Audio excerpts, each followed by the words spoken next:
பார்த்திங்கன்னா ஃபுல்லாக வெத்தலை செடி. இது வந்து பெண் வெத்தலை சொல்கிறாங்க.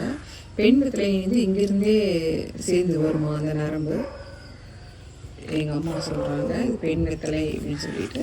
இதில் பாருங்கள், இது விதை கூட இருக்குது பார்த்தீங்களா. பெண் வெத்தலைங்கிறது பூவாச்சா எப்படி பார்த்தீங்கன்னா. இது என்ன பண்ணுவாங்க, இதை பற்றி பயன் எதுவும் தெரியல.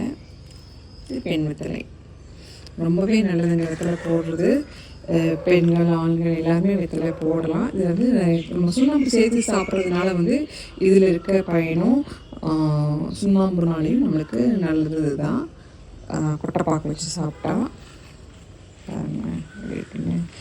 வெத்தலைனாலே சுமங்கல இது தானே, மங்களகரமாக விஷயங்களுக்கு எல்லாமே இதை வச்சு தான் நம்ம இது பண்ணுவோம். வீட்டில் ஈஸியாக வளர்க்குறாங்க. எல்லார் வீட்லேயுமே இது வளர்த்தா ரொம்பவே நல்லது. டெய்லி சும்மா ஒரு வெத்தலையை வேறு எதுவும் இல்லாமல் நம்ம வெத்தலையை மென்று சாப்பிட்டா கூட ஜீரண சக்தி இம்ப்ரூவ் ஆகுங்க. பார்த்துருக்கலாங்க. இந்த மாதிரி பெண் வெத்தலையை பார்த்துருக்கீங்களா சொல்லுங்கள். பிரண்டை பற்றி கூட நிறைய போட்டேன், யாருமே பார்க்கல. பிரண்டை கூட முளைச்சிருப்பாருங்க. பிரண்டை துவையெல்லாம் ரொம்பவே நல்லது.